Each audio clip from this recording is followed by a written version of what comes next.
ശരീരത്തിലെ ചെറിയ മുറിവുകളെപ്പോലും രോഗാവസ്ഥയെന്ന് കുട്ടിഘോഷിച്ച് നടക്കുന്ന പ്രിയപ്പെട്ട സുഹൃത്തെ, ഉപ്പളയിലെ ലാൽബാഗ് എന്ന ഗ്രാമത്തിലേക്ക് നിങ്ങളെ ഒന്ന് ക്ഷണിച്ചോട്ടെ. ഇവിടെ പഴകദ്രവിച്ച ഒറ്റമുറി ക്വാർട്ടേഴ്സിലെ അബ്ദുല്ല എന്ന ഹതഭാഗ്യവാനായ പിതാവിനെ നിങ്ങളൊന്ന് പരിചയപ്പെടണം. കണ്ണുനീരിന്റെ ഉണങ്ങാത്ത പാടുകൾ തെളിഞ്ഞു നിൽക്കുന്ന ഖദീജ എന്ന ഉമ്മയെ കാണണം. ഒത്തവണ്ണവും ഉയരവുമുള്ള രണ്ടാൺമക്കളുണ്ട് ഇവർക്ക്. 25-കാരനായ ഷമീറും 23 വയസ്സുള്ള അഷ്റഫും. പിന്നെ ഇവർക്ക് എന്ത് പ്രാരാബ്ധമെന്ന് പറഞ്ഞ് തിരിഞ്ഞു നടക്കുന്നതിന് മുമ്പേ നിങ്ങൾ അറിഞ്ഞിരിക്കേണ്ട ഒരു യാഥാർത്ഥ്യമുണ്ട്. ഉപ്പയെന്നോ ഉമ്മയെന്നോ തിരിച്ചറിയാത്ത ഏത് നിമിഷവും അക്രമകാരികളായി മാറിയേക്കാവുന്ന മാനസിക വിഭ്രാന്തിയാണ് രണ്ടുപേർക്കും. അവർക്ക് താഴെ ജന്മനാ ബുദ്ധിമാന്ദ്യം സംഭവിച്ച ഫാത്തിമത്ത് മുനീഫ എന്ന 13-കാരി. സങ്കടം എന്ന വാക്കിനെപ്പോലും കരയിപ്പിച്ചു കളയുന്ന ജീവിതാവസ്ഥയാണ് പൊളിഞ്ഞു വീഴാറായ ഈ വാടകമുറിയിലാകെ തളം കെട്ടി നിൽക്കുന്നത്. ബായാറിലെ കൊച്ചുവീട്ടിൽ ഉള്ളതുകൊണ്ട് പെരുന്നാൾ പോലെ കഴിയുന്നതിനിടെയാണ് 13 വർഷങ്ങൾക്ക് മുമ്പ് ദുരന്തങ്ങളുടെ പെരുമഴ ഇവിടെ പെയ്തു തുടങ്ങിയത്. 3 ആൺമക്കൾക്ക് താഴെ കാത്തിരുന്നു കിട്ടിയ പെൺകുട്ടി, പനിനീരിന്റെ ഇതൾ പോലെ ആരും കൊതിക്കുന്ന കവിൾത്തരമുള്ള ആ പൊന്നുമോൾ പക്ഷി ജനിച്ചിട്ട് മാസങ്ങളോളം കരഞ്ഞതേയില്ല. മസ്തിഷ്കത്തിന് വളർച്ച കുറവാണെന്നും മറ്റു കുട്ടികളെ പോലെ സംസാരിക്കാനും പെരുമാറാനും ഇവൾക്കെനി കഴിയില്ലെന്നും ഡോക്ടർമാർ വിധി എഴുതി. അന്ന് തൊട്ട് കരഞ്ഞു തുടങ്ങിയതാണ് ഈ ഉപ്പയും ഉമ്മയും. എന്നാൽ വിധി അവിടം കൊണ്ടൊന്നും അവസാനിപ്പിക്കാൻ ഒരുക്കമായിരുന്നില്ല. ഷമീർ എന്ന മൂത്ത മകനായിരുന്നു അടുത്ത ഉന്നം. പഠനം പാതിവഴിയിൽ ഉപേക്ഷിച്ച് വെൽഡിംഗ് ജോലിക്ക് പോയി കുടുംബം പുലർത്തിയ ചെറുപ്പക്കാരൻ. അവിടെ നിന്നാണ് എല്ലാം തകിടം മറിഞ്ഞത്. 18-ാമത്തെ വയസ്സിൽ കാണുന്നവരോടൊക്കെ ദേഷ്യം പ്രകടിപ്പിച്ചായിരുന്നു തുടക്കം.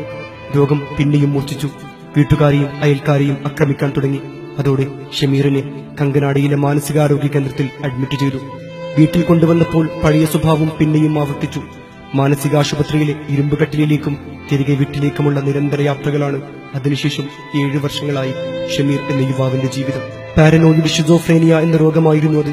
മുനീഫയെപ്പോലെ ഷമീറിന്റെയും മനസ്സ് പിഴച്ചു പോകുന്നത് കണ്ടു നിൽക്കാനാവാതെ ആ പിതാവ് ആകെയുണ്ടായിരുന്ന വീടും പറമ്പും വിറ്റു. എന്നിട്ടും അവൻ പഴയ ജീവിതത്തിലേക്ക് ഒരിക്കലും തിരിച്ചു വന്നതേയില്ല. അതിനു താഴെ വളർന്നു വരുന്ന അഷ്റഫിലായിരുന്നു പിന്നീട് കുടുംബത്തിന്റെ എല്ലാ പ്രതീക്ഷകളും. 19 വയസ്സ് കഴിഞ്ഞപ്പോൾ അഷ്റഫ് ജ്യേഷ്ഠനേക്കാളും തീവ്രതയിൽ അസ്വസ്ഥതകൾ കാണിക്കാൻ തുടങ്ങി. നിയന്ത്രണം നഷ്ടപ്പെടുന്ന നേരങ്ങളിൽ വടിയും കല്ലും എടുത്തടിക്കുന്നത് ഉമ്മയെന്നോ അനുജനെയെന്നോ വ്യത്യാസമുണ്ടായിരുന്നില്ല. വാടക വീടിന്റെ വാതിലുകൾ അവൻ തള്ളിപ്പൊളിച്ചു. ജന്മത്തിന്റെ തീരാശാപം പോലെ ഷമീറിന്റെ അതിഅസുഖമായിരുന്നു അഷ്റഫിന്.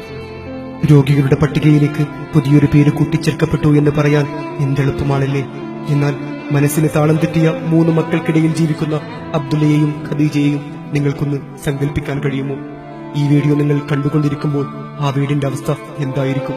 കഴിഞ്ഞ മാസമാണ് സിലിണ്ടർ കുറ്റി പൊക്കിയെടുത്ത് അഷ്റഫ് ഉപ്പയുടെ മേൽ ഇടാൻ നോക്കിയത്. വാർത്ത പൊലിപ്പിക്കാൻ വേണ്ടി പറയുന്ന വർണ്ണനകളല്ല സുഹൃത്തെ. ഖദീജയുടെ കയ്യിലും മുഖത്തുമൊക്കെ മക്കൾ മാന്തിപ്പറിച്ചതിന്റെ അടയാളങ്ങൾ കാണാം.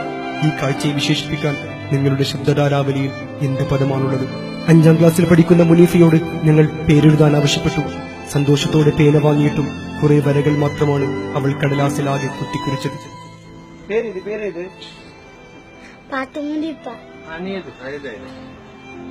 പേരെഴുതു മോളെ എന്ന് എല്ലാവരും നിർബന്ധിച്ചപ്പോഴും മുനീഫ അത് തന്നെ ആവർത്തിച്ചു. നമുക്കൊന്നും വായിക്കാനറിയാത്ത മാലാഖമാരുടെ ഭാഷയിലായിരിക്കാം അവൾ സ്വന്തം പേരെഴുതി വെക്കുന്നത്.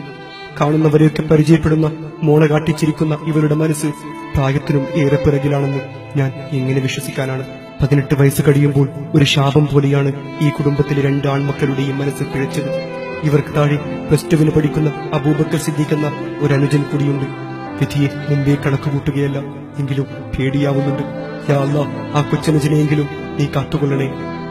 മുറിക്കേട് വരുത്തുന്നുവെന്ന കാരണം പറഞ്ഞ് ഓരോ വാടക ക്വാർട്ടേഴ്സിൽ നിന്നും എത്രയോ വട്ടം ഇവരെ നിർദ്ദയം ഇറക്കിവിട്ടു.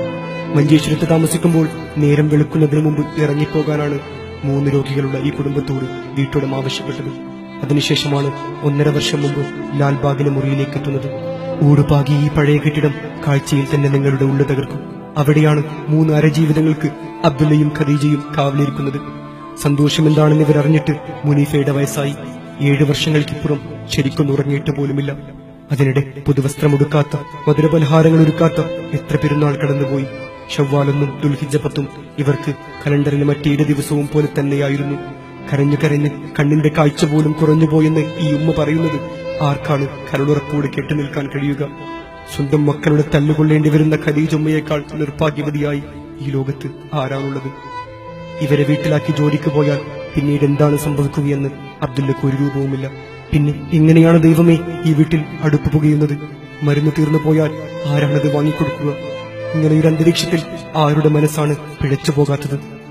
ഇത്രമേൽ ത്യാഗങ്ങൾ സഹിച്ച മറ്റൊരു ഉപ്പയെയും ഉമ്മയെയും ഈ ഭൂമുഖത്ത് കണ്ടുമുട്ടാനുള്ള സാധ്യത വളരെ വിരളമാണ് കൂട്ടുകാരൻ.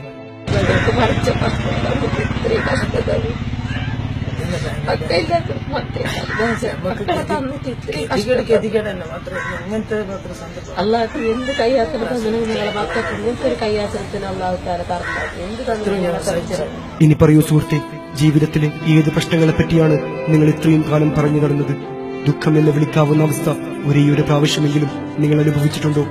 ഊതിപ്പെരിപ്പിച്ച മിഥ്യകളായിരുന്നു അതെല്ലാം. ഹൃദയം നോവുന്ന ഈ കാഴ്ച നിങ്ങളുടെ എല്ലാ ധാരണകളെയും മാറ്റിയെഴുതും തീർച്ച.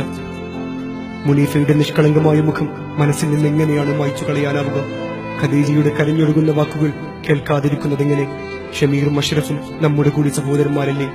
ഈ കാഴ്ച കാണാതിരിക്കാൻ മാത്രം സമനില തെറ്റിയിട്ടില്ലെന്ന് ലോകത്തെ ബോധ്യപ്പെടുത്തേണ്ടത് നമ്മൾ ഓരോരുത്തരുമാണ്. ക്യാമറമാൻ നാസർ മാനിയോടൊപ്പം ഖയ്യൂം മാനിയ, ഈ വിഷൻ ന്യൂസ്.